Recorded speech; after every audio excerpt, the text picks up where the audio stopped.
Hello everybody and welcome to Green Star Trading with me, Tom. All views, opinions and ideas expressed in this video are my own and do not constitute financial or trading advice in any way. Right, for the next few minutes we're going to be looking at gold and silver, using the SLV ETF for silver and the CFDs for gold. Now, we have had a pretty impressive move down last week. Very volatile move across the precious metals market. We're going to try and make some sense of it today. We've had to rejig our previously bullish count into a completed impulse wave. I'll show you that shortly. And we also have bearish options to look at for both silver and gold as well. So without further ado, let's get started. We're going to do our Elliott wave counts first and then move into some basic technical analysis at the end of the video. So here we are on the gold chart. Now, since the March 8th low, we've worked up into a completed impulse wave. This is a bullish interpretation. We have retraced into the what we call the yellow zone here, or the golden ratio, 61.8%, also between the 61.8 and 65% fib levels that we use. Okay, so let's just turn that off of the lock for a moment, move it slightly to one side so you can see it. Now, let's give you a quick rundown of this completed impulse wave, because prior to this, in previous videos, I was counting this as a completed 1-2 and then an extension in the 3, and this would now have been a wave 4. I believe it's gone a bit too deep to call a wave 4. Hasn't invalidated as a wave 4, it just doesn't really have the right look anymore. So I've decided to try and interpret this as a completed impulse wave as well. So a quick thank you to one of our members, one of my patrons who's on the Discord, which is Royal Flush. Thank you for giving me a count to a completed impulse wave. I asked if any members had one. Now when I'm doing that, I'm not asking for a perfect count or a technically beautiful or perfectly sub-wave measured count. All I'm asking for is people's ideas, because often when someone shares their interpretation, it can trigger something in you and you can see something you didn't see before, and that was exactly the case. So I would like to say thanks for that. I didn't go with your count in the end, mate. But I've gone with an interpretation inspired by it, so we'll talk through that now. So, we have discussed previously on gold the idea of a truncated wave 5, where I've got my wave 2 here. This was 5 waves down in a C, we were saying, and we finished with a truncation. That was one option. The other option was that we bottomed here on the 8th of March, and then we just had a very deep 2, and then we started impulsing in what I was saying at the time was a 1-2, 1-2, 1-2 into a wave 3. Well, that has turned out to be incorrect, but the impulsive move off of the low can be interpreted as a perfectly legal impulse wave, so we're going to go through that now. So we are going to go with the idea of a deep 2. We had 5 waves up here into a minor wave 1. We have a 3 wave running flat into an A. We have a double combination, a series of 3 wave moves here. 1, 2, 3, 1, 2, 3, 1, 2, 3, like that. So a sideways move, that low should be there. Double combination into a B, and then 5 waves down into a C, creating our 1 into our 2. Now what changes here, and this is where the alternative interpretation came from, is that rather than getting a typical extension in the 3, going 1, 2, 3, going 1, 2, 1, 2, 1, 2, 3, 4, looking for the extension in the 3, we actually got an extension in the 5. Minor 5 into intermediate 1. So we can see here, here's the top of our 1. So no overlap of the 4 over the 1, so that's legal. The 3 is shorter than the 5, but it is longer than the 1, so that's perfectly legal. So a perfectly acceptable impulse wave here.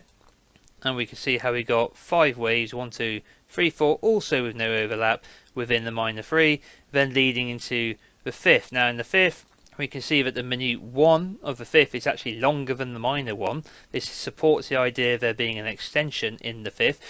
We start counting at minuet level into minute level rather than minute into minuet. And then we move up into minute 3, into 4 as a triangle, and then minute 5 of minor 5 of intermediate 1. So we get a completed impulse wave off of the March 8th low, so we're still bullish. The invalidation point for this entire bullish count is back at 1676. If we take that out, then we are bearish. You know, we've taken out those March lows and we're going lower. In the meantime, we've retraced 61.8% of 1, slightly beyond it, into between the 61.8 and the 65 to find support at 1760, spot 4-3. We've bounced. Have we bounced into an impulse wave yet? And we're going to go higher. Only time's going to tell on that one. We've got a potential completed structure, 3 wave expanding flat at minute degree into an A. combo into the B, and then 1, 2, 3, 4, 5 waves down completed in a C. So we'd still have support levels below us at 78.6 of 1 as well, at 1725 spot 83. That could potentially provide support, but any move below the March lows is bearish. So found support at the golden zone, got a completed impulse wave off of a low. Every reason to consider this bullish count as being the correct one. Alright then, so really what we're looking for here is to start taking out some of these levels on the way up. So we've got the level here at the A and the level here at the minute 1. So any move above 1845, 1855, we can start to have much more confidence that we have bottomed down here. Okay, so that's things to look for this week. Do we get a continued bounce, a bullish bounce higher? We're going to have to keep an eye on the wave structure, because if we've come down in a bearish sense, we might get a 3-wave move like this, only to roll over and collapse. So we would want to see a 5-wave move up out of here, and then a 3-wave move back, and then we can be bullish. Alright, so that's the bullish interpretation. Let's come over and have a look at the bearish interpretation of the gold count. So let's just get rid of those indicators. This is the idea of a triple combination. Okay, so a series of corrective patterns joined together by 2 X waves, 3 corrective patterns. In this case, we are going to complete in what looks like a zigzag. Now in this case, I'm having to count this as a zigzag X wave correction to the peak, rather than as our impulsive count from a bullish count. So we're going to have to interpret this slightly differently. Not sure of the wave degree here, but we can still use our initial 1, 2, 3, 4, 5 here to find an A, and then we can use a 1, 2, 3, 4 extension in the 5th to find the C. So we can get a zigzag in here, A, B, C, as a 3-wave count. Does count, as an impulse as well, as we've seen. So from the high, we're now saying 1, 2, 3, 4, looking for a 5th into an A, retracement into a B, and then a 5-wave flush down into a C, lower to complete our W, X, Y, X, Z pattern. What do I like about this bearish pattern, now that we're reconsidering it, is the completed wave 4 would bring us back into the prior wave 4 of lesser degree. Here's the 3, here's the 4. We had an expanding flat pattern here in the 4, intermediate degree. It's quite common that when you come down in the larger degree 4, you will correct into the previous structure of the wave 4 of lesser degree, and that would bring us all the way down here. It would also bring us into what would be a very deep wave 4 correction overall. If we take the length of our wave 3, I think we'd be looking at 61.8%. Here's the golden ratio here, 61.8. We'd be coming all the way down to about $1,500 at that point. If we shift into log scale, we can see it's closer to 50% at 1551. If we bottomed around the 50, which is also possible, also bringing us right smack bang into the middle of this prior wave 4. And you can see how we came close to the 38.2 as a double bottom here in our bullish count. One of the reasons why we, after seeing this 3-wave swing, we started to become bullish was we retraced enough. We had just gone slightly into the previous wave 4 territory, just not very deeply. So that's the bearish interpretation. We're going to see 5 waves down to complete, 3 waves back, another 5 waves down. Alright, so things to look for here. If we bounce from here already and continue to head higher, we've either completed an A, in which case a 3-wave retracement would be looking for. Okay, cannot go beyond the 1917.71 unless we're dealing with some kind of larger expanding pattern, at which point this bearish count is unlikely, and it's far more likely we're having a corrective move into a 2. Okay, so any move above here invalidates this bearish count above 1917.71. A move above 1855.61 would invalidate the wave 1 low here. So that would suggest if we turn up from here, that's a pretty bullish sign as well. Or it simply means we've completed the A and we're looking for a 3-wave move. But it depends whether we bounce. If we bounce straight from here, I would be more bullish if we went through 1855.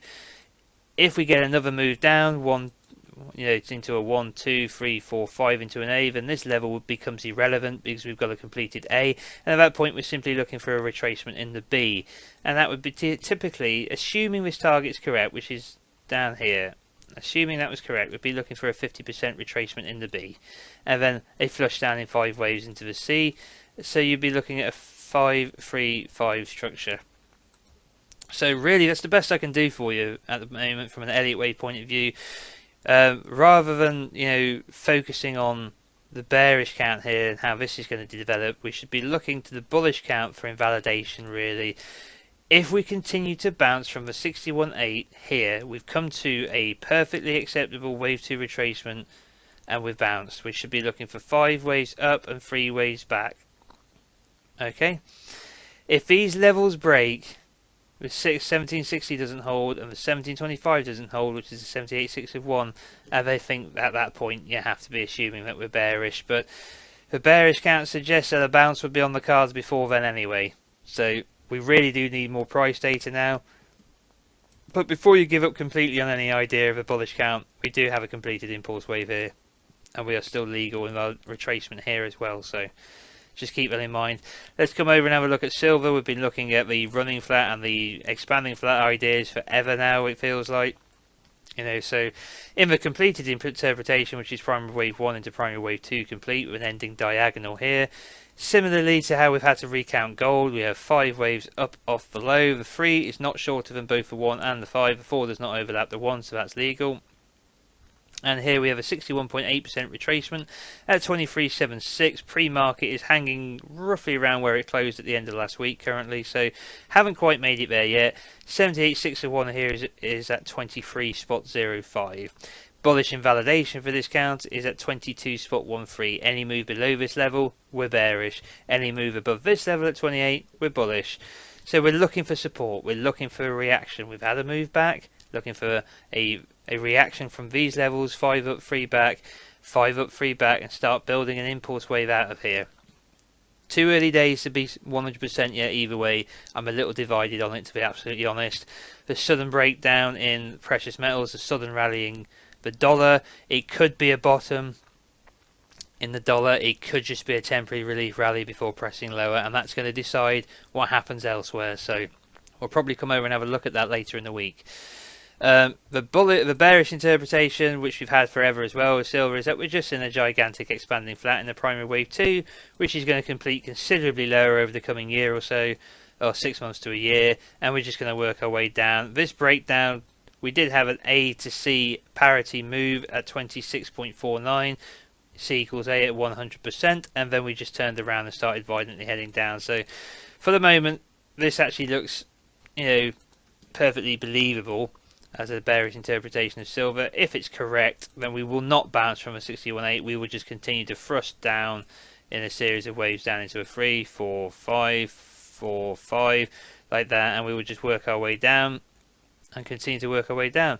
In which case, you're looking for these levels of support, 23.75 to hold. If it doesn't, 23.05. If that doesn't, bullish invalidation at 22.13, and then you probably are obligated to count this as an ABC, or you will be obligated to count this as an ABC, and then a 1, 2, 3, 4 break in the invalidation and continuing to head lower. And that's how I see the Elliott wave counts at the moment. So all to play for. I'm not, like I said, particularly leaning one way or the other at the moment. I've expressed my previous views, which is long term I'm bullish on gold and silver. Long term I'm bearish on the dollar the way things are going currently.